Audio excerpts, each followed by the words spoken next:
Railway ने हाल ही में जिस तरह से 1 दर्जन ट्रेनों का परिचालन रद्द किया है, उसे लेकर कोरबा सांसद ज्योत्सना महंत ने कड़ी आपत्ति दर्ज कराई है। उनका कहना है कि इस तरह के कृत्य से यात्रियों को काफी परेशानियों का सामना करना पड़ता है।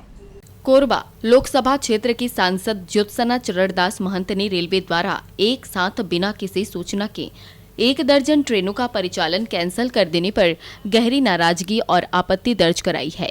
उन्होंने कहा कि जिस तरह से रेलवे द्वारा ट्रेनों को बिना किसी पूर्व सूचना के एकाएक कैंसिल कर दिया जाता है, उससे यात्रियों को काफी परेशानी होती है। वे अपने गंतव्य के लिए टिकट कटा लेते हैं और फिर पता चलता है कि ट्रेन कैंसिल हो गई है। बिना सूचना के किसी भी ट्रेन को कैंसिल कर देना आपत्तिजनक है और वे इस विषय में रेल मंत्री से मिलकर अपनी आपत्ति दर्ज कराएंगी कि इस तरह से नहीं होना चाहिए।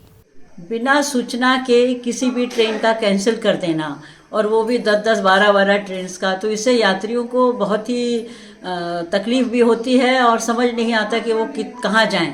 तो ये नहीं होना चाहिए और इसके लिए मैंने भी कई बार मंत्री जी से कि भाई आप इस तरह से ना हो कि हमारे यात्रियों को या तो पहले ही बता दिया जाए कि भाई वो जब ट्रेन का टिकट वो लोग ले चुके होते हैं और फिर ट्रेन कैंसिल होती है, तो ये बहुत आपत्तिजनक है। मैं इसका विरोध करती हूँ और फिर बोलूंगी जाकर के कि इस तरह से नहीं होना चाहिए।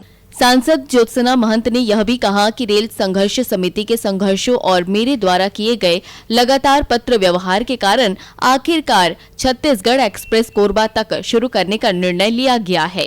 यह एक्सप्रेस कोरबा तक जल्द प्रारंभ होनी चाहिए ताकि कोरबा वासियों को इसका लाभ मिले। कोरबा रायगढ़ के मध्य चलने वाली ट्रेन जल्द प्रारंभ होने से लाभ मिलेगा। कोरबा बीकानेर के मध्य ट्रेन के बारे में मैंने वहां के सांसदों से मिलकर चर्चा की और रेल मंत्री को आवेदन भी दिया है। उम्मीद है कि जल्द ही यह आग्रह मान लिया जाएगा। यात्री ट्रेनों की लेट लतीफी के संबंध में भी मैंने रेल मंत्री से बात रखी है कि कोयला लदान वाली गाड़ियों को तो जाने दिया जाता है, लेकिन यात्रियों को परेशानी होती है। इस विषय में मैं चाहकर भी कुछ नहीं कर पा रही हूं, जिसका मुझे दुख भी रहता है, लेकिन मेरा प्रयास लगातार जारी रहेगा कि कोरबा की जनता को लाभ मिले। छत्तीसगढ़ एक्सप्रेस का मैंने भी बहुत प्रयास किया था और यहाँ के जो रेल संघर्ष के जो समितियाँ हैं और जो संगठन है, उन्होंने भी मुझसे बहुत कुछ कहा था और उन्होंने के प्रयास के कारण ये तो पूरा हो चुका है कि अब कोरबा तक आएगी, लेकिन ये शुरू हो जाए जल्दी। इसका मैं चाहूँगी कि जल्द से जल्द शुरू हो और कोरबा वासियों को इसका लाभ मिले। कोरबा रायगढ़ ट्रेन से भी जो चलने वाली है और मैं उसमें प्रयासरत भी हूँ, तो उससे भी इनको लाभ मिलेगा। कोरबा बीकानेर ट्रेन के बारे में तो मैंने पहले ही बहुत कुछ कहा था। वहाँ के सांसदों से मिलकर मैंने रेल मंत्री से कई बार इसका आवेदन भी दिया था और जहाँ तक है कि ये आग्रह जो किया था उसको वो लोग मानेंगे भी और जल्द से जल्द चलेगी।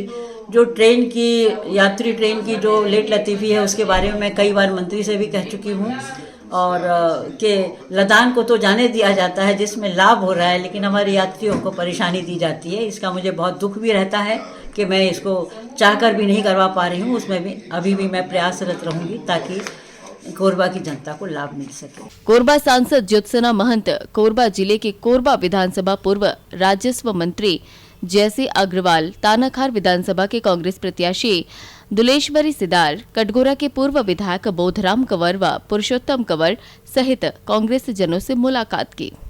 Bureau report Korba.